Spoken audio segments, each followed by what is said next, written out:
I'm Michelle from Legal Suite, and in this webinar we are going to be discussing the address book, entities, types, and roles.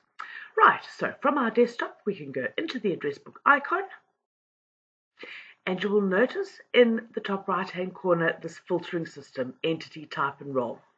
Now, it's really important that when you capture your parties, you capture them correctly.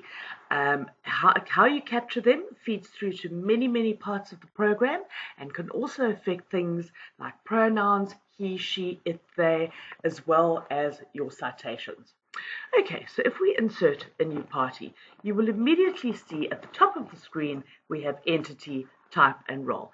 Now we will deal with role momentarily. First we are going to deal with entity and the various types of entities.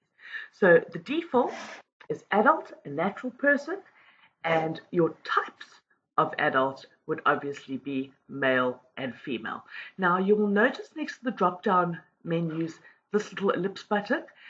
Anywhere in Legal Suite that you see an ellipse button means you can add to these lists. And please do have a look at adding types, entities, and roles at our webinar on that. Okay, so if our entity type is adult, natural person, your options are male and female. So let's have a look at the others on the list. Our second one down, closed corporation, our lists are alphabetical. If I click on this at entity, the type will immediately default to business. If I click on the drop-down listed type, you will see there are various types that you can then select. Obviously, a closed corporation would never be the first two, but you can select anything else from the list. However, it is perfectly acceptable to describe a juristic entity as a business. Okay, so court official. Again, these are the various types of court official that you could possibly have in your matter. On to the next one, estate. We have given you a deceased estate, an insolvent estate, and an other type of estate. Government body. These would be all your various branches of government. For example, hospital, your state hospitals for the RAF matters, local governments being your municipality, national government being the republic, other government bodies, police services, provincial government, road accident fund, SARS, and SASSA being the most common. Incorporation, companies, firms of attorneys can be incorporated under various sections, and again, as a juristic entity, it will jump to type of business. However, you can select anything from that drop-down list. Right, minor, natural person, minor children, again, either male or female. NGOs, now called NPOs, this would be your churches, charities, clubs, associations, trade unions, schools, your NPO trusts, pretty much any non-profit organization. Okay, next on the list, other.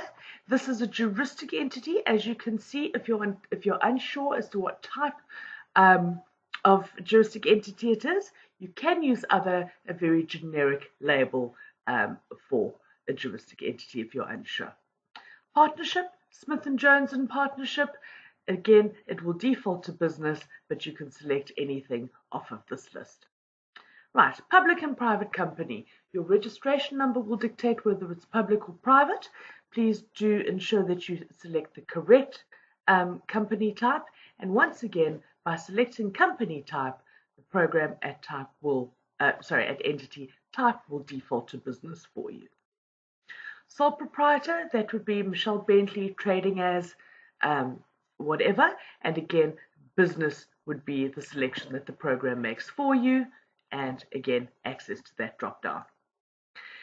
Statutory body. The statutory bodies are very specific, and under here we have bodies corporate in terms of Section 10 of the Sectional Titles Act, co-ops, and universities, and any other statutory body that is created in terms of very specific statute. And lastly on the list for usable entities, we have trust, and your types of trust would be your inter vivos trust or your mortis causa or testamentary trust. Okay, I'm going to just revert this back to a natural person. Now, in the role of client, in a legal matter, your client will generally wear two hats. They are your client before they are anything else. Thereafter, when assigned to a matter, they can be an applicant, a respondent, a plaintiff, a defendant, a seller in a transfer, party to an ANC, whatever. But for the purpose of capturing, they are your client in the address book, and when you configure your matter, the program will automatically allocate them into their secondary role. For non-client parties captured in the address book, if you click on the drop down, we have tried to give you as many roles that a party could play. And once again, there is an ellipse button. If you can't find the role that this party is to play in your matter, you are more than welcome to add it by clicking on the ellipse button. So these are all the various roles that a party could play. Examine the list. If you don't find what you're looking for, please add it.